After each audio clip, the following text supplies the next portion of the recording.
On a very normal late spring day in 2019, 4 thru hikers made their way down the Appalachian Trail. Their thoughts were almost certainly filled with the typical things that long-distance hikers think about. I'm talking things like, where's the next water source? Where should we camp tonight? And perhaps most importantly, what should we eat when we reach town and have our next hot meal? Everything about this day checked out. Everything was normal until the group encountered this man right here. Now, these 4 hikers had walked over 500 miles up to this point, and they had most certainly encountered quite a bit of characters, if you know what I mean. However, this particular man was much different than some random, eccentric stranger that they encountered in the woods. This man was dangerous, and by this point in time, he was well known, even infamous, among the Appalachian Trail community. While walking along the trail, this man had exhibited every red flag in the book, and by this point, pretty much every single hiker along the trail had been warned to stay far away from him. The 4 hikers who now stood before this man knew exactly who he was. This disturbed man was known by the trail name Sovereign. But with that said, and unbeknownst to the 4 hikers who were now watching him play his guitar and ramble about, this man was about to become known by a much more sinister name. That name would be the Appalachian Trail Killer. The group left this man behind and they continued down the trail. But this man would soon follow in their footsteps, and then, later that night, while the tired hikers hunkered down in their tents, this deranged man, he would strike, and he would send shockwaves that were felt throughout the Appalachian Trail from Georgia all the way up to Maine. This is the story of James Jordan, the Appalachian Trail Killer.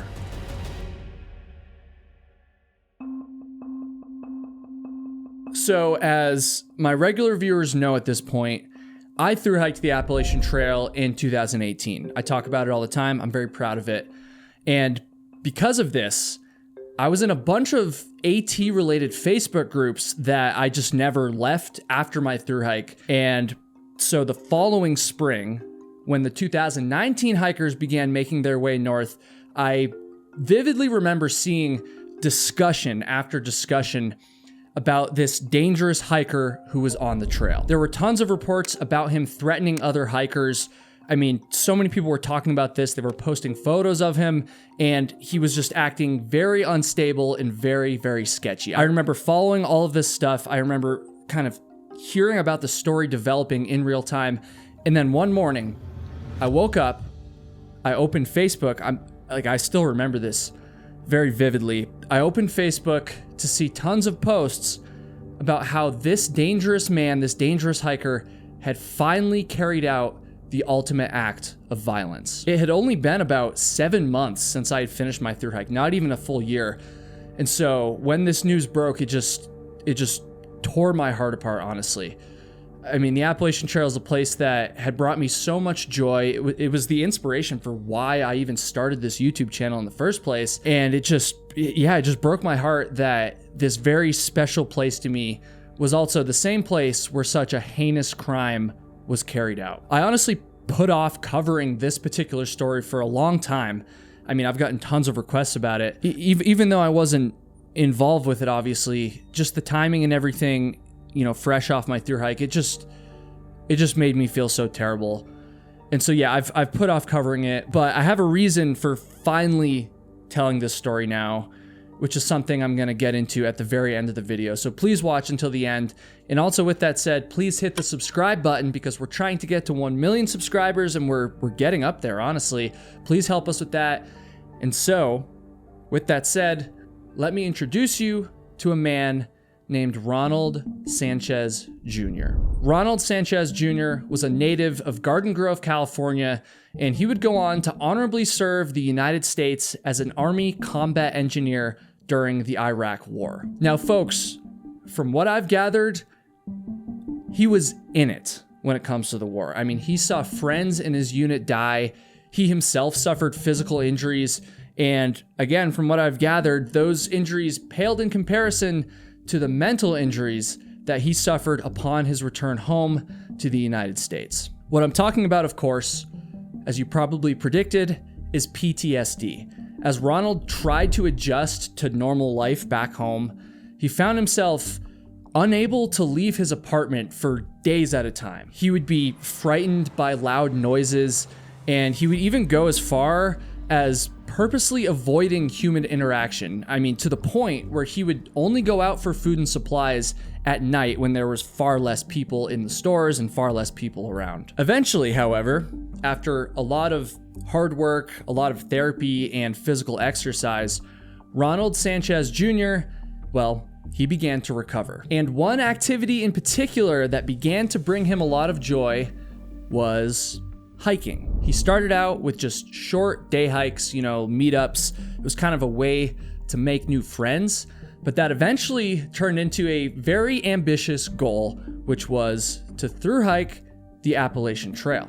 Ronald saw this as a new opportunity to heal from his PTSD, and by the early spring of 2019, he found himself standing on Springer Mountain, which is the southern terminus of the Appalachian Trail. So that's our introduction to Ronald Sanchez Jr. And so next, I need to introduce another man to this story. And this is a man that would eventually cross paths with Ronald with disastrous and evil results. This man is named James Jordan. James Jordan's story is frankly incredibly disturbing. And so before we get into all that stuff, I want to lighten the mood for just a moment and tell you about Lumen. Lumen is the sponsor of this video, and it's also an amazing tool that has helped me increase my energy levels, feel better in my beautiful body, and perform to my maximum ability in the gym, and perform to my maximum ability on the trail as well. Lumen is the world's first handheld metabolic coach. It's a device that measures your metabolism through your breath, and it hooks up to the Lumen app and gives you a ton of personalized data, letting you know if you're burning fat or if you're burning carbs. And it gives you tailored guidance to improve your nutrition, your workouts, your sleep, and even your stress management. So here's how it works. First thing in the morning, you're gonna do what I'm about to do right now.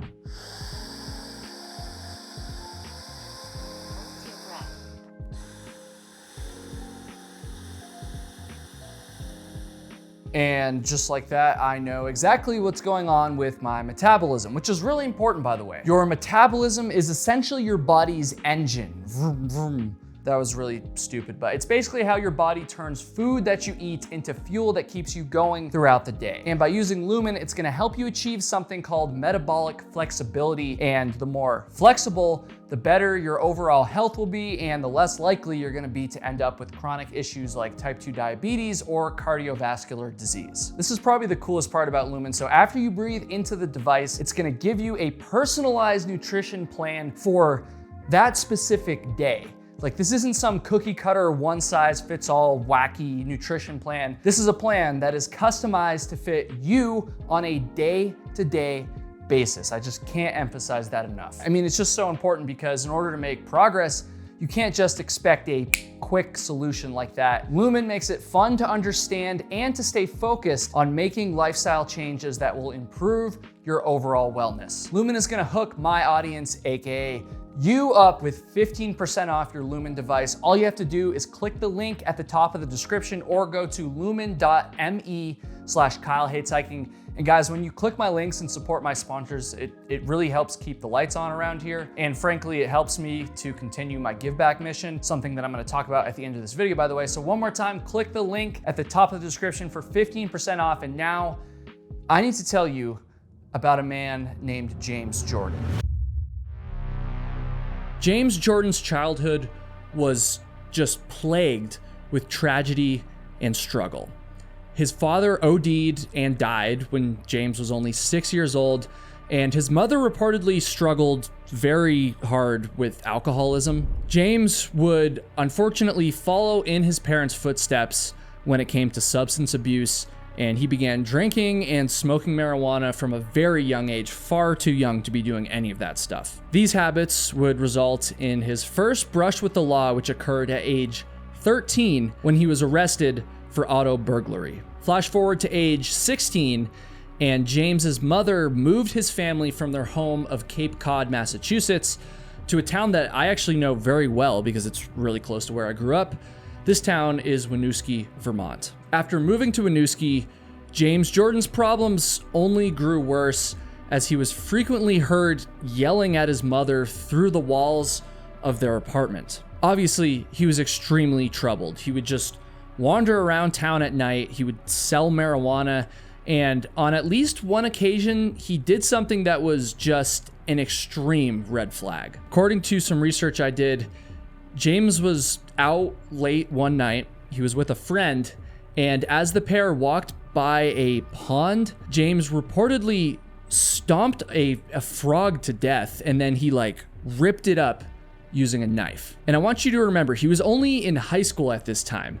And it's been well documented that torturing and abusing animals like this is an early warning sign that an individual may someday become violent towards other humans. A little bit of a spoiler for you there. Eventually, James Jordan would end up being kicked out of his mother's apartment. He would go on to essentially just live as a vagabond, selling drugs to get by.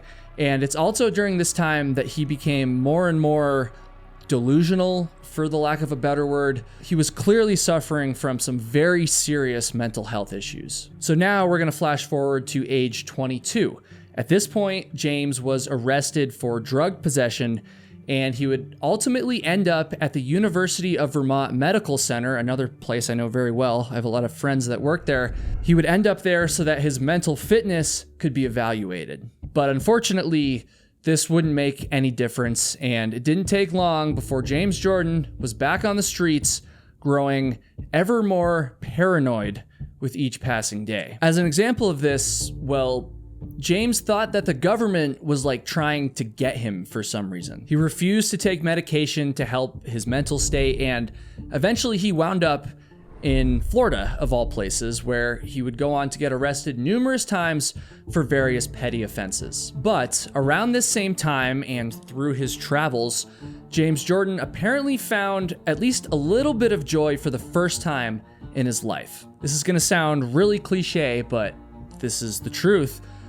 James Jordan started to spend some time in nature. This certainly didn't stop his delusions, but he apparently enjoyed being in nature so much that by April of 2019, he found himself on the Appalachian Trail with a pit bull by his side. And within just a few short weeks of this, he would cross paths with Ronald Sanchez Jr. So back to Ronald for a moment.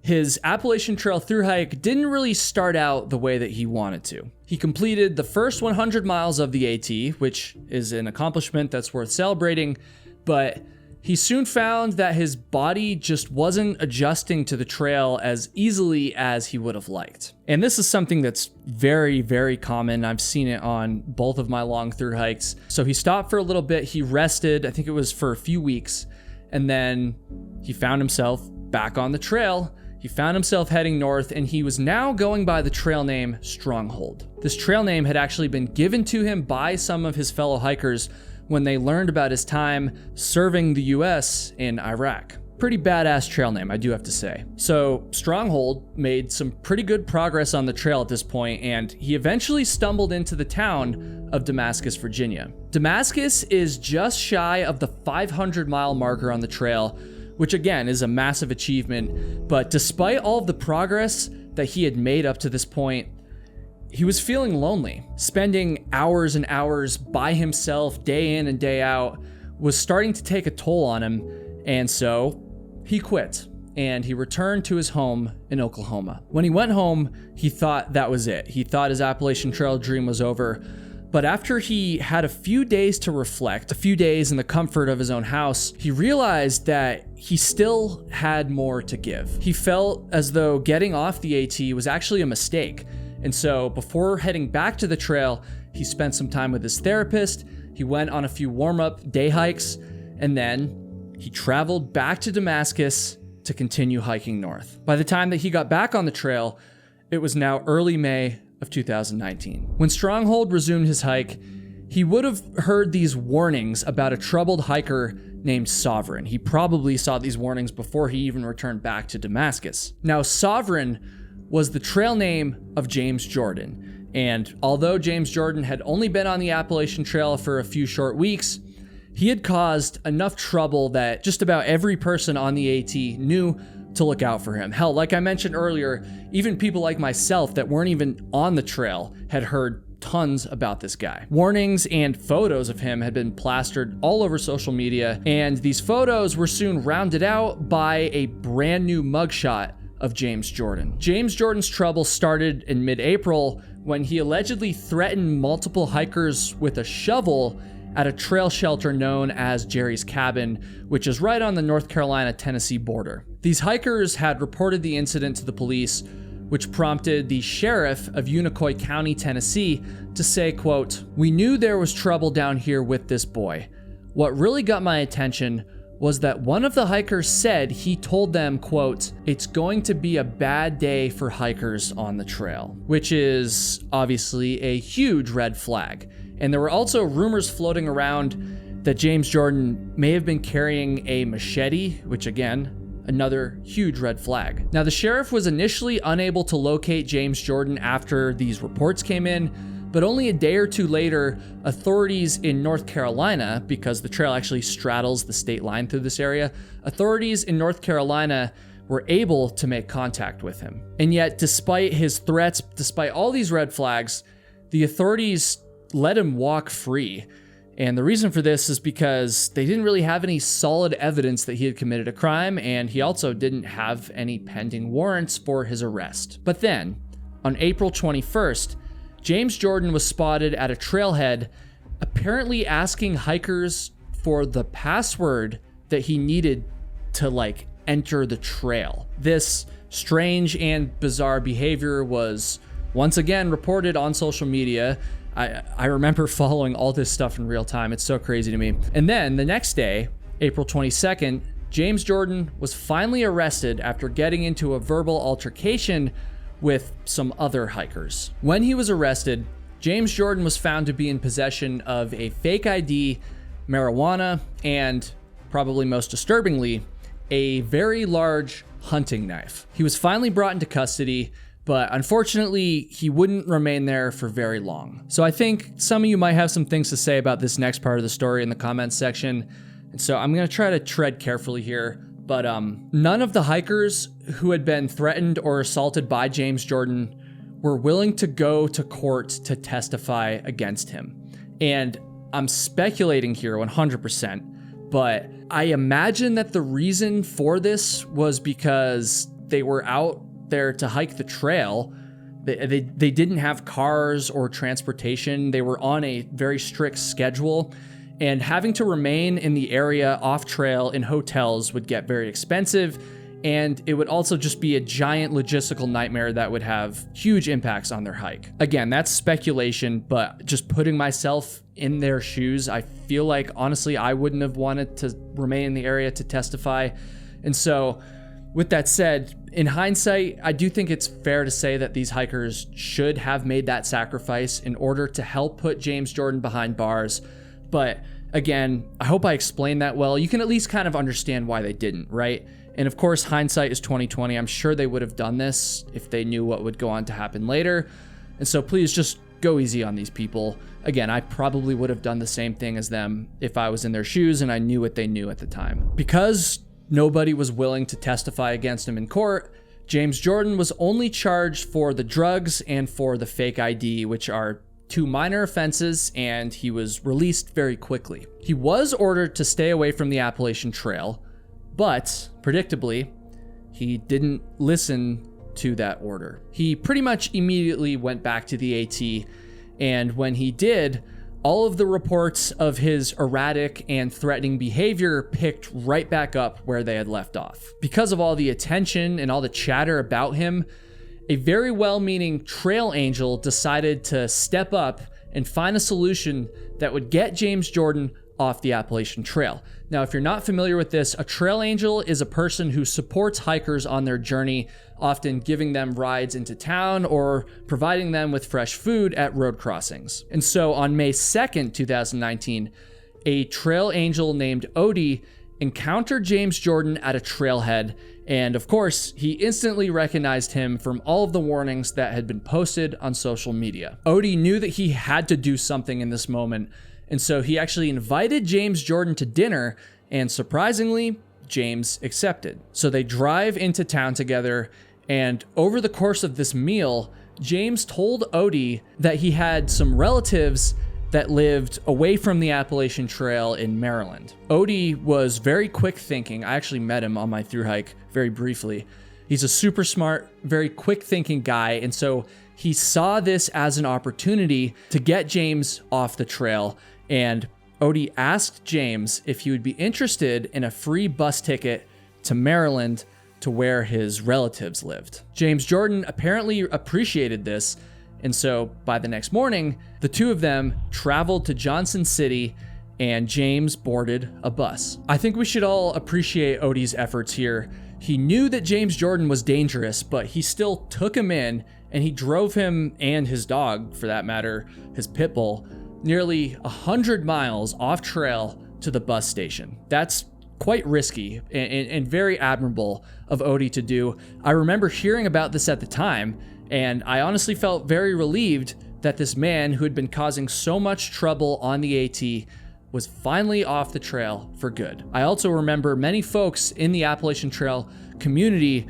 celebrating this, but unfortunately, the threat that James Jordan posed to other hikers was not yet over. In fact, as much as it pains me to say this, it was really just beginning. Now, it's unclear to me exactly what happened here, but allegedly, James Jordan only traveled one stop on the bus, and then him and his pit bull got off. He then, somehow, again, I have no idea how, made his way back to the Appalachian Trail, and predictably, the reports of him harassing hikers picked right back up. Ronald Sanchez Jr. and James Jordan would meet for the first time along the trail on May 10th while hiking through the George Washington and Jefferson National Forest in Virginia. Ronald, or Stronghold, was accompanied by 3 other hikers at this point, and when the group encountered James Jordan, it appeared that he was up to his usual tricks. He was reportedly singing and playing his guitar and just acting bizarre. He acted, quote, disturbed and unstable. Stronghold and his companions quickly left James Jordan behind, and they continued hiking north for a few miles until they eventually decided to stop and make camp for the evening. And then, after darkness fell, when all of the hikers were in their tents for the night trying to sleep, James Jordan appeared yet again. Except this time, he was acting even more erratic and violent than he ever had before. This is just an absolute nightmare scenario. While the hikers were trying to sleep, James Jordan threatened to, quote, pour gasoline on their tents and burn them to death. And so obviously with this threat, the hikers were wide awake, and they made the very wise decision to pack up their gear and to hike on to a different campsite, even though it was now in the early morning hours of May 11th, like 1 or 2 a.m. However, my backpacker viewers will know this, packing up your gear, it's not a quick process. Even the fastest people it's going to take a few minutes at the very least. And while they were packing up all their gear, James Jordan came at the hikers with a knife. In reaction to this, 2 of the hikers ran off into the dark woods, and James Jordan chased them. However, they were thankfully able to outrun him, and they were able to hide. And so at this point, James Jordan gave up on the chase. He turned around and he went back to the campsite, and he zeroed in on Sanchez and a female hiker who was there with him. Sanchez, or Stronghold, he stepped up and he did what he had been trained to do in the Army, which was defend his life and defend the life of the innocent hiker that he was with. He also sent out an SOS call from his phone, alerting the authorities for the very first time that something very bad was going down along the Appalachian Trail. An altercation took place, and tragically, this altercation ended with Ronald Sanchez Jr. being stabbed to death. James Jordan's rampage didn't end here either. After he took down Sanchez, he turned his attention to this female hiker who then took off running like the other hikers had earlier. This time, however, James Jordan wasn't outran, and he caught up to the female hiker who threw her hands up and tried to surrender, trying to save her life. Folks, James Jordan showed zero mercy. When the hiker threw her arms up, he began stabbing her until she fell down to the ground and pretended to play dead. Thankfully, James Jordan fell for this, and after she fell down, he returned back to the campsite in order to locate his pit bull. So this next part of the story just is absolutely incredible. In a testament to her strength and her will to survive, this female hiker got up and then she ran down the trail in search of help and in search of rescue. She ended up encountering a pair of hikers who were camped nearby, and they joined her on the pitch black 6-mile hike out of the wilderness. And I just want to sit in this for a second. 6 miles. She's just been stabbed. She's bleeding. She was just so strong that after all of this, she was still able to hike 6 miles at night in order to reach safety. Folks, that's just straight up badass. There's pretty much no other way to describe it. This female hiker was transported to the nearest hospital, and thankfully, she would survive. We're actually going to come back to her at the end of the story. But, as I mentioned, Ronald Sanchez Jr. would not survive. By pure random chance, this healing journey that he had set out on the Appalachian Trail would end up costing him his life, which it's honestly painful to say out loud. Again, as someone who just loves the AT so much. James Jordan would end up grabbing his dog and then kind of just stumbling around the trail in the dark. Around 4 a.m., he noticed yet another pair of hikers asleep in their tent, and he yelled at them that he needed their flashlight. This was very scary and confusing to the hikers, who I'm sure were sound asleep in their tent, and they obliged, but thankfully they didn't get out of the tent and further entertain the violent man. They just unzipped it a little bit and they handed him the flashlight, no questions asked. Thank God that's all they did, because if they had gotten out, then it's very likely that they too would have become victims. After the authorities received Ronald Sanchez Jr.'s SOS call, they dispatched to the trail and they made the 6-mile hike into the area using Sanchez's GPS coordinates as their target destination. They didn't really know exactly what had happened, but just after 6 a.m., they stumbled into the campsite turned murder scene and immediately noticed a stray pit bull kind of just wandering around the forest. They followed this dog and it led them straight to James Jordan, who was very scarily still standing right next to the tent of the hikers who had given him the flashlight a few hours earlier. He was covered in blood, and thankfully, he was arrested, without resistance, I might add.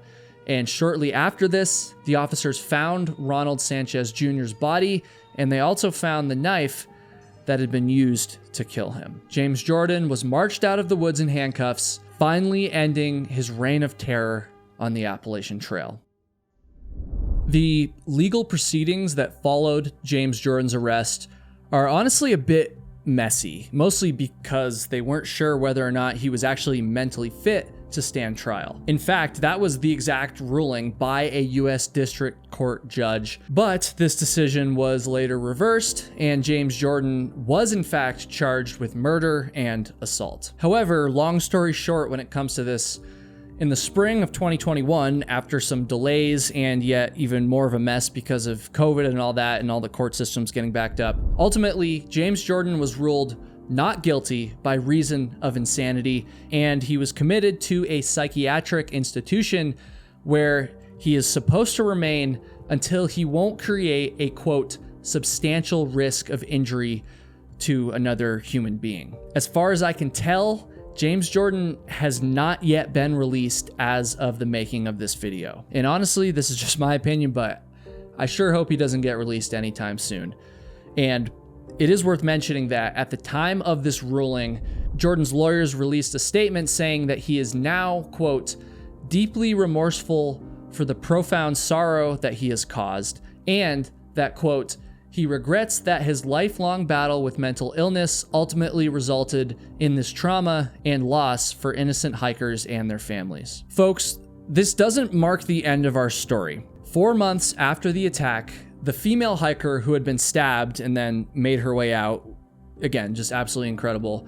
This female hiker made her way up Mount Katahdin in Maine, which is the northern terminus of the Appalachian Trail. She initially, while she was in the hospital, wanted to get back on trail when she was ready and continue her thru hike, but she ended up just needing more time to recover. She obviously suffered some very, very severe injuries. But then 4 months later, she still needed some closure, and she figured that climbing Katahdin with some of the friends that she had made on the trail would be a symbolic way to move past the horrific events that she had lived through while she was in Virginia. She made her way up to the summit of Mount Katahdin, and then she actually continued on past the summit and tackled a very difficult trail known as the Knife's Edge.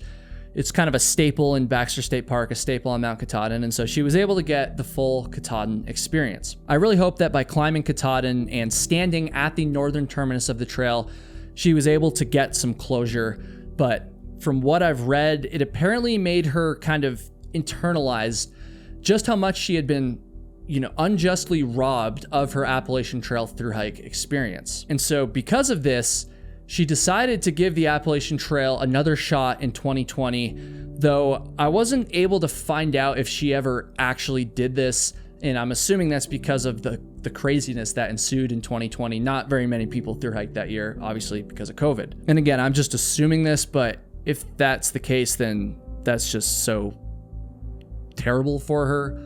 She was robbed of her experience in 2019 in such a horrific way, and then she wasn't even able to hike in 2020. I mean, just absolutely terrible, to put it mildly. This female hiker was later quoted in an Outside Magazine article making a very important point that I want all of you to hear in the conclusion of this story. She said, quote, I am statistically more likely to die in a car crash than I am on the trail. It's just pretty bad luck, a complete fluke, that I got stabbed. And referring to her plans to hike the trail again in 2020, she said, quote, I wasn't scared the first time, and I won't be scared the second time. And even if I was scared, are you really gonna let a little fear stop you from what you want to do in life? In my opinion, she's absolutely right. Every single year, millions and millions of people hike on the Appalachian Trail.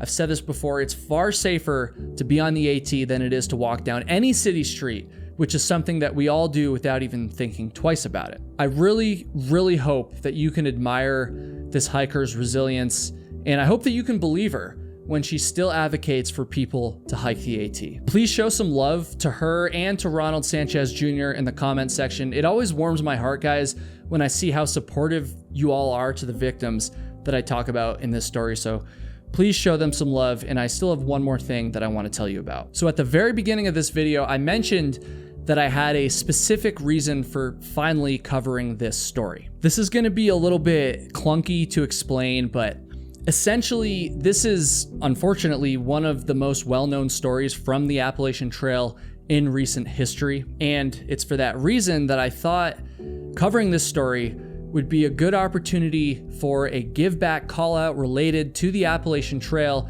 and related to the communities that surround it. As I'm sure all of you know by now, Hurricane Helene absolutely devastated the mountains in the southeast, and this includes the areas that the Appalachian Trail runs through. And so I want to do something to help, even if it's, just a little bit. I want to call out 2 organizations and ask you to join me in supporting them. The first organization is the Sawyer Foundation, who's helping to bring clean water to communities affected by Helene. Now, I've partnered with Sawyer in the past. I know a few of their employees personally, and I trust them completely, and so please consider making a donation to them. They're helping to get water filters to these areas that don't have clean water now. And the second organization that I want to mention here is a bit more specific to the Appalachian Trail. This is the ALDHA Care Emergency Relief Fund. They're taking donations to support hostels and trail providers who are in the greatest need right now. I hope that you'll join me in supporting these organizations, and I'll have both of them